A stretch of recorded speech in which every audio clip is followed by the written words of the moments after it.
crazy creativity, right? I've never been asked to solve a Rubik's Cube on a tech stage before. Uh, Randomly, people do come to me and give a cube to solve it, but this is the first time I'm solving it on a tech stage. I think my slides are not up yet.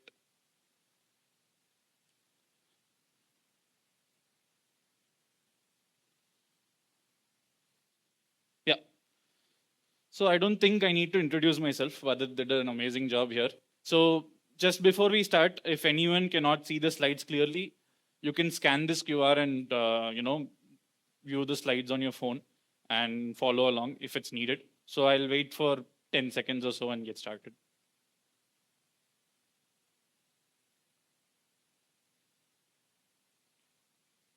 Cool. So before we get started on what schema markup is, right? I'm pretty sure all of us saw this change in terms of how web searches appear now these days, especially in big search engines like Google and stuff. The left side being how it used to be before, where there's a title and description, and the right side being how it started becoming these days with other information about the page that you're going to see. For example, in this case, the ratings, reviews, the amount, and the stock availability. So, a quick poll before I say why. How many of you know about schema markup here? Has anyone heard of it? Okay. I see around 15, 20 hands here. That's good. So, the main reason why we went from here to here is purely because of schema markup, right?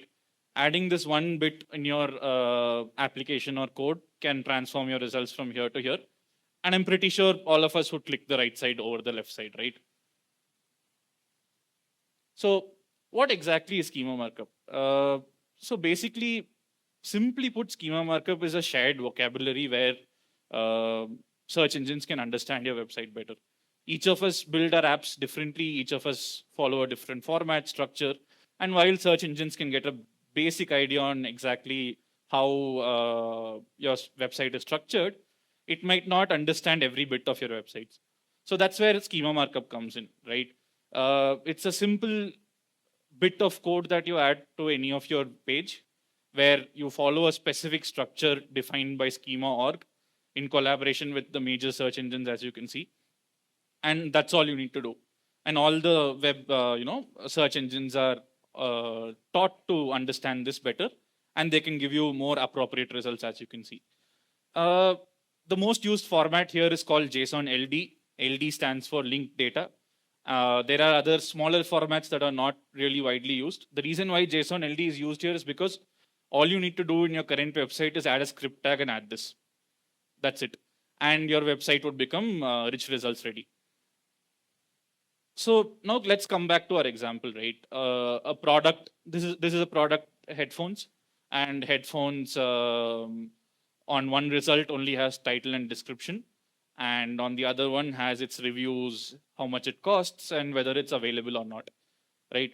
What is the schema markup behind this to transform it from the first one to the next one? That's it. This bit of code transforms your product page from, let's say, this to this. So two specific fields I want to focus on here. One is the aggregate rating. So the aggregate rating is an object that represents your the rating for your products. There is a separate review type also that is used to highlight the reviews for your product. But aggregate rating is the one which allows the search engine to understand how to show this specific part of it, the stars as well as the number of reviews, right? And the next is the offers field. So the offers field is mainly used to reveal prices, availability, if you have any discounts running on it, and so on. So why now? Why is this schema markup getting hyped now? And what is the hype behind it? Which of it is true? Which of it is not true? Right? I would love to come here to the meetup, mention a lot of AI terms here, and say schema markup is absolutely revolutionizing your AI search and everything. But unfortunately, that is not true. So while AI does understand schema markup, there are limitations on which schema markup can enhance, right? So let's go over what schema markup is for, and more importantly, what it is not for, right? So first thing, Schema markup's primary purpose is to show rich results only, right? So rich results in the sense the search engine showing more things about your page in the search results itself. And this is pretty important because the more things you have to show, the more trust you build among your customers, right? If I see a product with nothing but the title and description versus a product with the ratings, price, and availability, I would rather trust the product with that, right? And I would click that. Second thing partially helps search engines build knowledge graphs. Stuff like, you see a brand panel on the right side of Google whenever you search for something. Schema markup contributes to it partially, but search engines don't rely purely on schema markup for this. Thirdly, it again helps search engines and bots to understand what your website is. Not totally, again, your content also matters, but to an extent, you can understand, what the page is about by looking at schema markup. Now, more importantly, what is schema markup not for? These are some things that our customers itself message our support team about, and we have to clarify these things again and again. So schema markup is not a ranking factor. So a page with schema markup and a page without schema markup will not have any difference on how a search engine ranks it.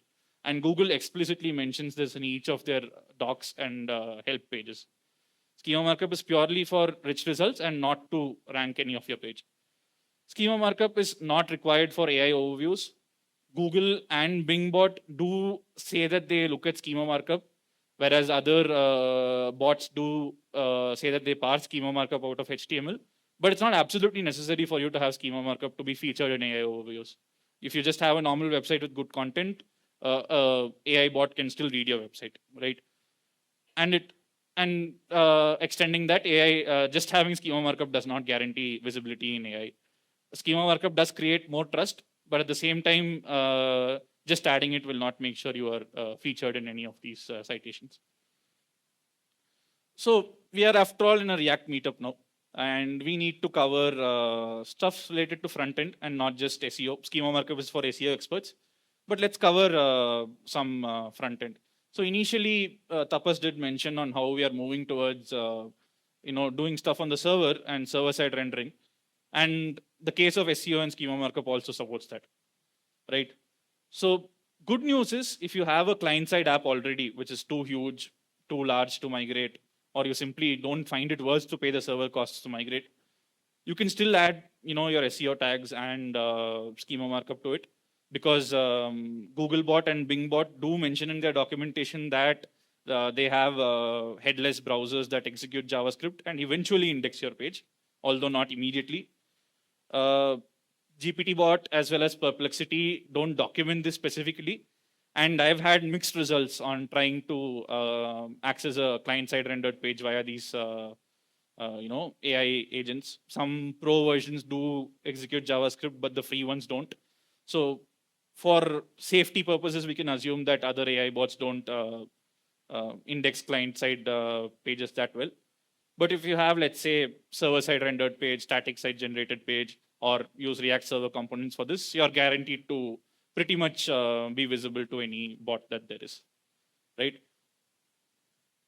So yeah, pretty much what I told in code. If you're setting up a new app, is I would say if it's SEO critical, to be safe, server-side render it. That'll give you the safest bet for it. But if you already have a client-side app, you can still, push your schema markup in the client side, and there is a chance that at least Googlebot and Bingbot would see your data. Yeah. So here are some of the, I would say, trivial but rather overlooked upon pitfalls that people face while adding schema markup here. So first thing is directly out of the Next.js documentation. Don't put your schema markup in script tags that are meant to be executed. So Next.js offers something called Next script, which you can add executable JS for. The docs explicitly recommend to add schema markup in a native script tag, because the crawler should see it as a schema markup and not as an executable JavaScript. Second and most important, I would say, is to sanitize your schema markup. simply JSON stringifying schema markup will not prevent it from getting attacked from anybody. So you need to add at this, the least you can do is replace the less than sign with its respective Unicode, at least to avoid the script cross-site scripting attacks, or better use a library like serialized JavaScript. Oh, sorry. Then if you have a static site generated app, like for example from Gatsby or Next.js static site rendering, make sure to rebuild now and then, because schema at that time is generated on build time, not on render time. So static site generators simply generate HTML on build time and serve that. So your schema might be outdated if it depends on, let's say, some dynamic data like dates or something. So invalidate your cache now and then. And fourth thing, which I actually learned while making these slides, are make sure to not base your data on cookies or local storage or any user preference, because the Google bot does mention that each time it indexes a page, it will clear the browser session data. So if you're basing some schema markup based on user preference, that could not work while the Google indexes. So yeah, that's about it. Main takeaways are schema is used for rich results mainly. So use it for what it's for. Not a ranking factor, not mandatory for AI overviews. And pick rendering based on your requirements. Don't run to convert your website into a server-side generated page just because schema markup is there. And fourth one, which I haven't mentioned, is validate your schema markup before shipping. There is a nice tool built by Google called Google Rich Results. There's also schema.org validator. And if you want to validate it in CI, there are various packages that you can use to validate these things. So you can scan this for my socials and connecting with me. Thank you so much.